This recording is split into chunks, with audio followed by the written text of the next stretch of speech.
Любимый край, Якутия родная, о, сколько слов могу я говорить. Всю красоту от края и до края, буду всегда ее боготворить. Здесь северное лето быстротечно, торопимся тепло его впитать, чтобы потом зимою бесконечной горячим сердцем близких согревать. Эти стихи написала поэтесса Ольга Максимова, жительница эвенкийского села Иенгра, общественный деятель, творческий человек, многодетная мама и бабушка.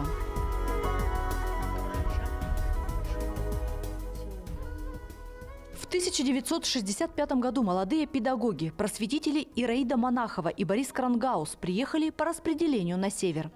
Супруги работали над созданием учебников, занимались переводом текстов на эвенкийский язык, обучали грамоте местных жителей.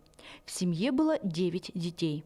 Ольга – 6-й ребенок. Родилась в Иркутской области, детство провела в Ленинграде, а со 2 класса жила в поселке Золотинка, который впоследствии переименовали в Иенгру. Школу закончила здесь, уже на севере. В 1965 году мы приехали, я уже здесь во 2 класс пошла. Я здесь школу уже, на севере.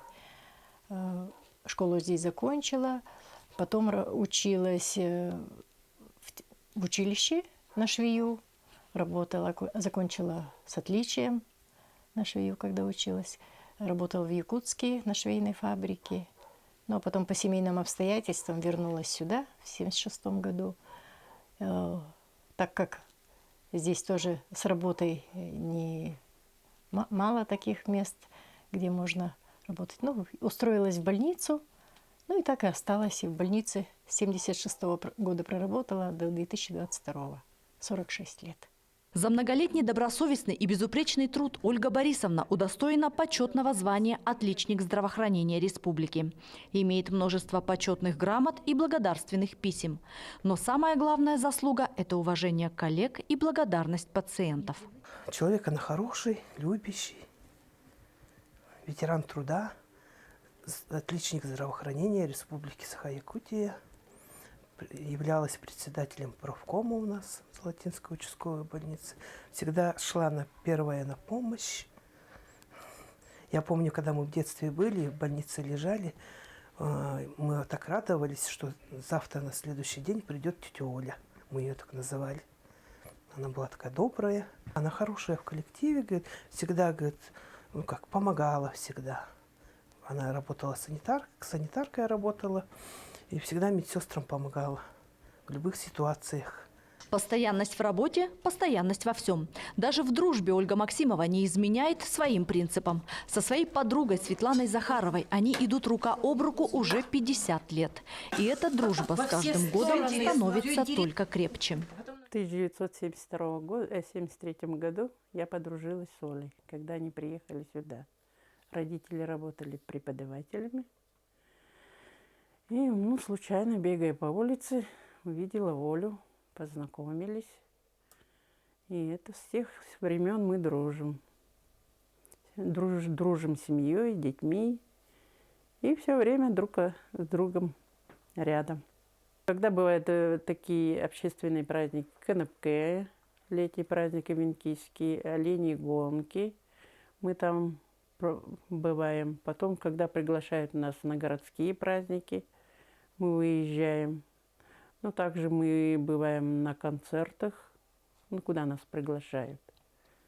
Ольга Борисовна очень активный человек. У нее очень много энергии.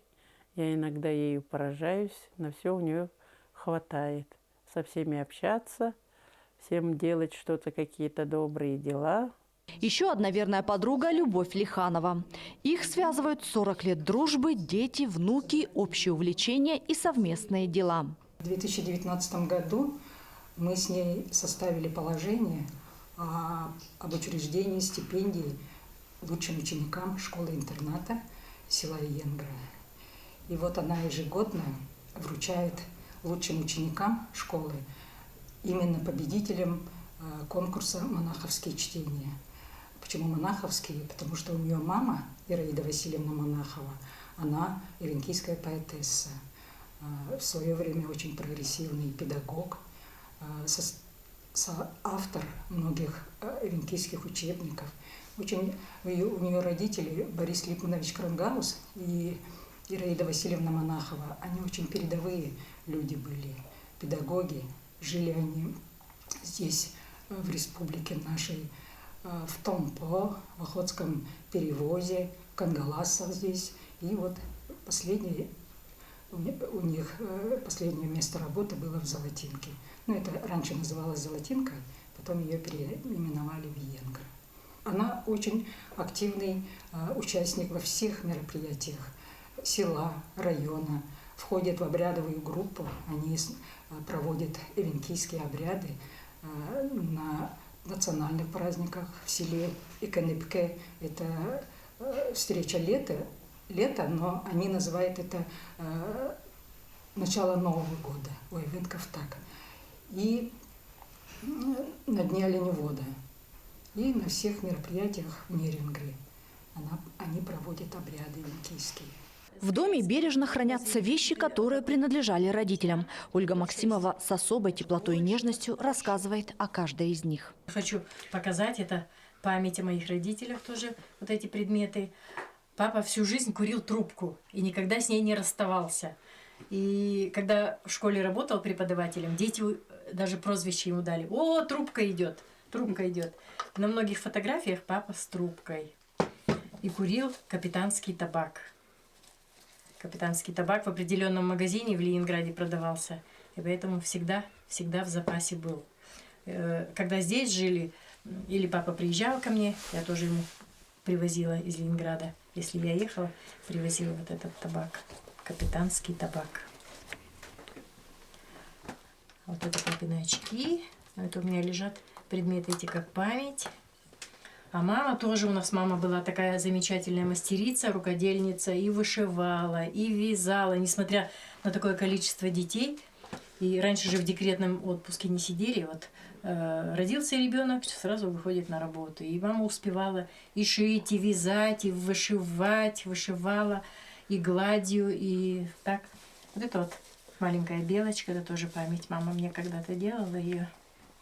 Мама и шапки меховые шила. Все умела.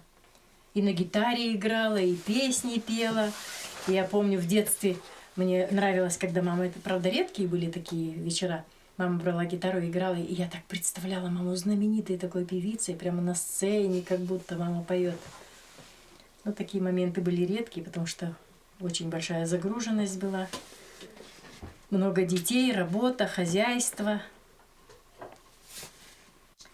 Вот эти предметы мне очень дороги, я ими дорожу, берегу, хотя уже много лет мамы с папой с нами нету. Односельчане знают Ольгу Борисовну как активного общественного деятеля. Наша героиня занималась депутатской деятельностью, всегда принимает участие во всех мероприятиях, проводит эвенкийские обряды. Ну, Ольга Борисовна, она всегда такая, знаете, она же человек очень открытый, человек, который всегда хочет всем помочь, поэтому она вот у нас до сих пор работает в женсовете села, да, занимается помощью многодетным семьям, да, семьям социально незащищенным. Она же очень долгое время возглавляла правком нашей больницы.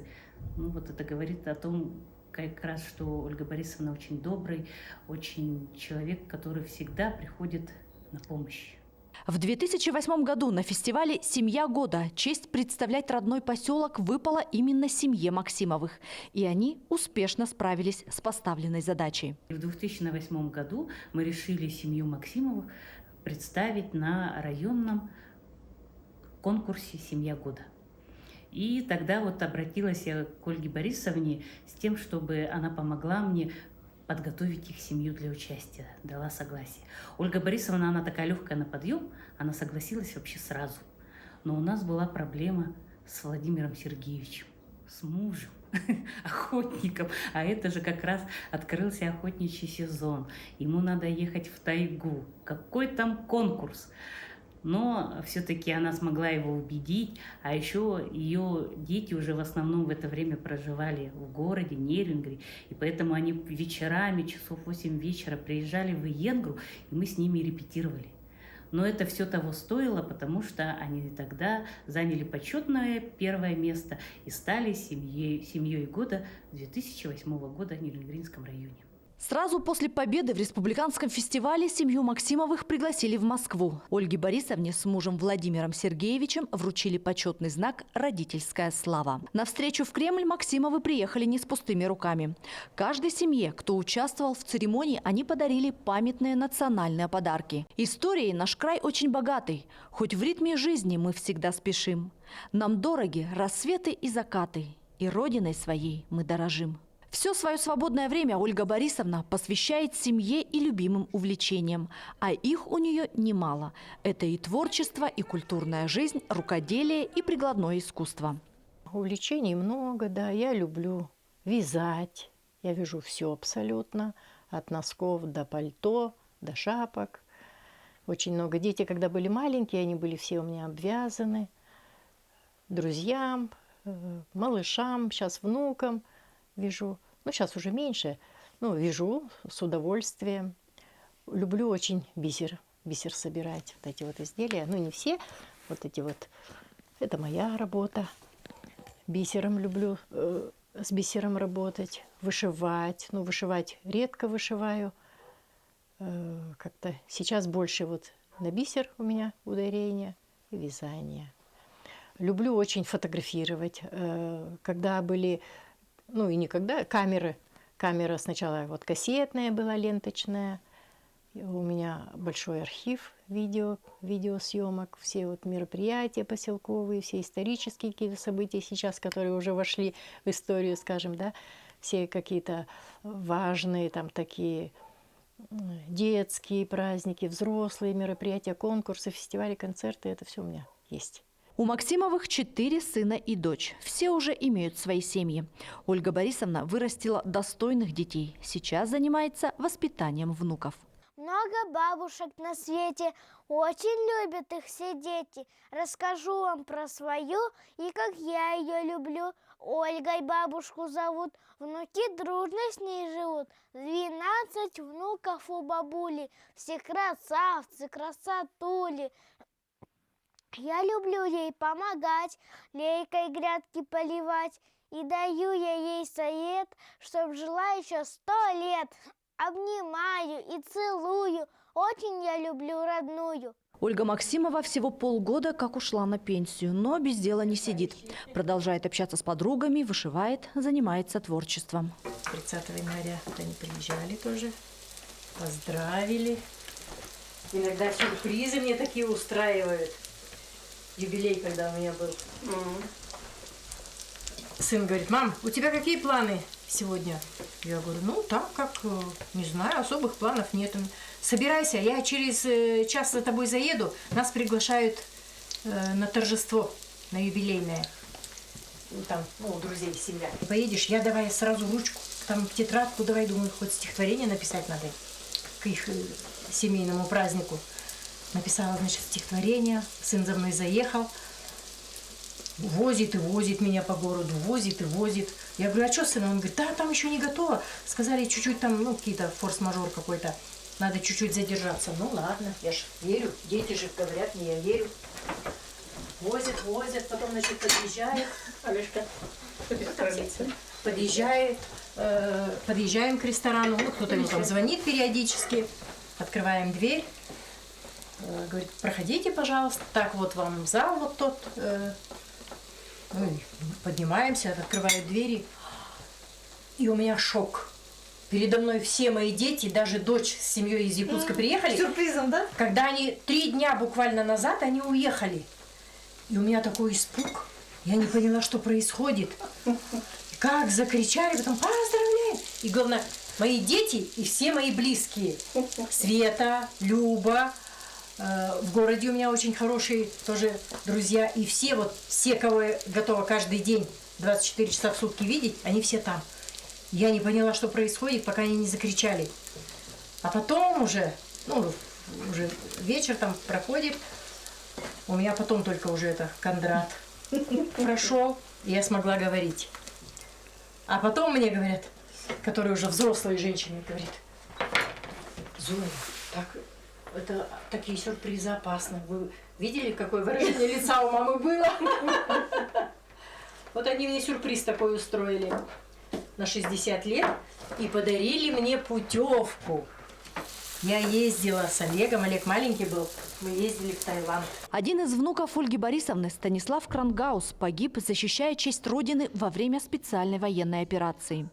В его честь в Южно-Якутском технологическом колледже открыли парту героя. Этот уникальный проект позволяет студентам в доступной форме рассказать о выдающихся земляках и воспитать уважительное отношение к истории своей Родины. И сейчас светлая память о молодом герое живет и служит ориентиром для тех, кто верит в правду и добро. Это символично, что мы открыли парту героя именно в сварочной мастерской. Станислав обучался на профессии сварщика, его прекрасно знают и педагогические работники, его знают прежде всего студенты, Станислав Сиенгры, его знают студенты не понаслышке, потому что Станислав активно участвовал и в спортивных мероприятиях, проживал в нашем студенческом общежитии и, конечно, зарекомендовал себя самым лучшим образом. Особый дар Ольга Борисовна унаследовала от родителей. Мама тоже писала стихи на венкийском языке. Большую помощь в том, чтобы напечатать и выпустить сборники, оказала подруга. И в итоге стихи вышли в свет. В 2011 году я к ней зашла на работу, буквально на несколько минут. И она меня спрашивает, это было перед Днем Победы, она говорит, я написала стихотворение. Можно я расскажу прямо на празднике? Я прочитала, и я была вообще восхищена. И у нее весь блокнот потрепанный был исписан от корки до корки, столько стихотворений. И я воскликнула, я говорю, Ольга, и это ты все прячешь? Давай, говорю, мы издадим книгу, сборник стихов. Как раз было 85-летие села Иенгра. И вот силами работников этнокультурного центра «Эян» мы успели как раз к летнему празднику издать вот первый сборник. Она посвятила ее 85-летию своей мамы Ираиды Васильевны. Она ровесница села Иенгра.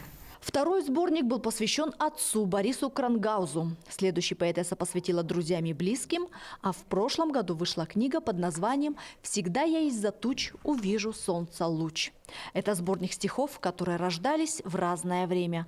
В них автор рассказывает о памятных событиях, о красоте родного края и о людях. В этом году, вернее, в прошлом уже году, в 22-м году, но тоже Ольга Георгиевна, Любовь Егоровна, книгу надо тебе издавать. Я говорю, да зачем, не надо. Упиралась, но настояли. И вот в апреле вышла книга большая такая, серьезная уже, по формату и по весу, очень такая убедительная. Благодаря огромным трудам Любовь Егоровны. Она весь абсолютный текст от первой буквы до последней она набирала сама на компьютере. Я на компьютере не умею, поэтому я пишу в блокнотах, тетрадках, а Любовь Егоровна это все печатает. Ольга Борисовна, она же вообще, знаете, она может за ночь сочинить любое стихотворение. Вот задаешь ей тему. Вообще вот в Иенгре, когда мы проводим большие мероприятия, и нам всегда хочется поздравительное слово сказать. Да? И эти поздравительные слова обычно у нас готовит Ольга Борисовна. Она могла вообще, или хоть семью мы поздравляем, хоть какое-то предприятие нашего района. Обязательно, просто за ночь у нее вот рождались прям такие поэтичные поздравления. И меня всегда удивляла вот эта вот ее такая, знаете, это вот человек, который, наверное, поцелован Богом, да, в макушку. Вот так, творческий, очень еще и творческий человек у нас Ольга Борисовна. Она же вяжет, она очень хорошо готовит, она печет. В общем, такая женщина, редко сейчас таких найдешь. И при этом, конечно, она вот всю свою жизнь посвятила своей семье, своему мужу, своим детям. Ее произведения очень содержательные. Как я говорила, вот мы даже разделили их по разделам. Тематика очень обширная. И они как бы прям проникают вовнутрь, доходят до души каждого, мне кажется, каждого человека. Потому что вот эта книга, которая вот последняя, она вот своим красочной иллюстрацией как бы притягивает к себе. А стихи ее очень хорошие. В проникновенных стихах ингринской поэтессы каждый найдет для себя нужные нотки радости. Кто-то получит успокоение, а на кого-то эти строчки навеют приятные воспоминания. Ольга Максимова не ведет счет своим стихам. Опубликованы только часть из них. Очень много хранится в блокнотах и тетрадках. Красивые, необыкновенные слова, сложенные в рифму о жизни Эвенка оленевода. О большой и дружной семье, о удивительной природе и обо всех событиях, происходящих в этом прекрасном уголке Южной Якутии. У подножия гор станового хребта, среди слаников, лиственниц, сосен, по скалистым камням протекает река, мощь и силу в себе она носит. Много рек повстречаешь ты в нашей тайге, все красивы, но лучше и янгры нет на свете. А если взглянуть свысока, то ветвисто, как рожки оленьи. В переливах лучей в яркий солнечный день так журчит, словно с солнцем играет. А когда на рассвете ты встретишься с ней, то над нею туман проплывает. Подойдешь потихонечку к спящей реке, постараешься ты притаиться, то услышишь, увидишь ты, как на заре все живое идет к ней напиться.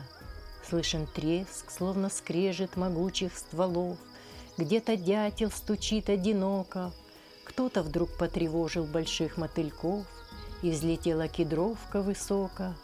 Вновь по берегу смело шагаешь к реке, наклоняешься к ней, чтоб умыться. Зачерпнешь ты побольше холодной воды, все, здоров, и не нужно лечиться. Ну а если пришел ты к ней с болью в душе, что не можешь ни с кем поделиться, поброди босиком ты по теплой воде и прислушайся к пению птицы. Все плохое уйдет, и обида, и боль, и ты вновь наполняешься силой, и уверенно скажешь другим, кто придет: нет дороже и янгры красивой.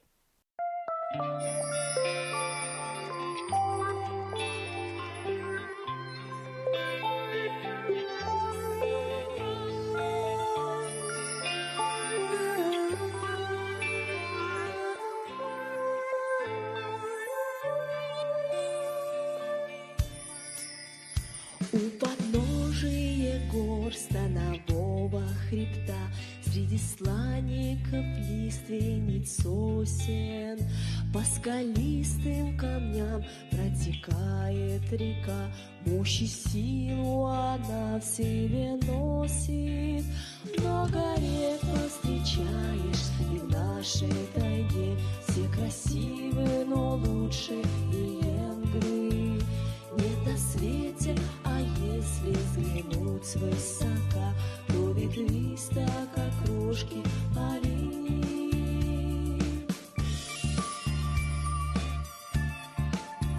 В переливах лучей в яркий солнечный день так журчит, словно солнцем играет. А когда на рассвете ты встретишься с ней, то над нею туман проплывает.